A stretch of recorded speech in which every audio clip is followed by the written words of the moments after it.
Okay, I am doing this by request. I did not expect to do a Tuesday video this week, so I'm pre-recording it, but somebody asked just as I was wrapping for the day on Thursday, so maybe this is old news, but I'm doing my best. I don't want to forgetting it. Keep doing it. Help support this channel. Become a monthly patron. Patreon.com/LeannaK. Because I am not enthused to be talking about this, and the reason I am not enthused is connected to my opinions on the subject. People like to accuse me of fence sitting because I do not agree wholeheartedly with one extremist position or another. And the Battlefield 5 thing, the trailer reveal, I can't go, oh my god, they're ruining it. And I can't go, oh no, it looks pretty good. I have to take a middle position, which is, I think it was a bad trailer. I think it was a bad reveal of certain types of characters, and I am unable to suspend disbelief about a historical war shooter. Not that Battlefield has ever been the most historically accurate franchise, but I was unable to suspend disbelief because it was just another trailer where it's like, everyone's yelling! That means it's exciting! Don't you see how exciting this is? Everybody's yelling! It must be exciting! Give me your money! I'm so done with those types of trailers. It didn't show me anything terribly new or exciting. They announced a bunch of gameplay modes and things like that, but they didn't actually show them in the trailer meaningfully. And I think that certain characters needed actual explanations. You needed to do a character reveal for this game because people jump to a lot of conclusions about who the female character is. She's not wearing a military uniform that I can discern. So she could be just some concerned citizen, some sort of citizen resistance fighter who's, helping the military types, the actual enlisted men for a particular mission. Who knows? The artificial hand, though, the claw, was a bridge too far for me.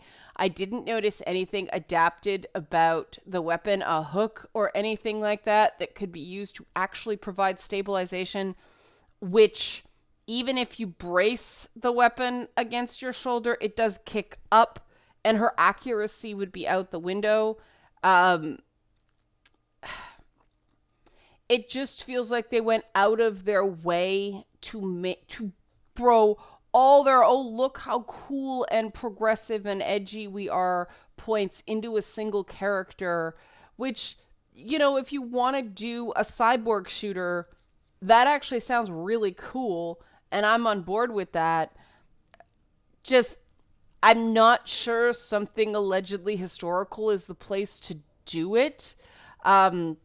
People are not terribly familiar with the female pilots and the female snipers that actually did exist in World War II, and that wasn't sniping. That was close combat, jumping out windows. I'm down, everybody's yelling. It's so exciting. Like, I'm tired of women being this poke the portions of the constantly outraged over women that nobody likes. Like, it's almost like some game publishers are willing to sacrifice gaming's overall reputation for some victim bucks. This is not the way to get greater inclusion in gaming. Like, sell your product. I'm not a marketer. What do I know? I'm just somebody who plays a lot of games. And as someone who should be inclined to like what I saw from a character perspective, the game just didn't look terribly interesting. And I'm tired of sleazy looking dirty guys too. Like,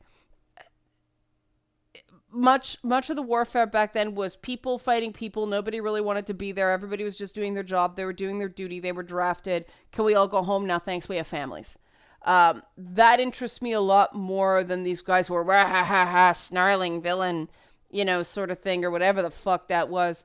But it was just a bad trailer. I cannot read more into it in that because it's just a bad trailer. It's just a bad trailer. It's just a bad trailer.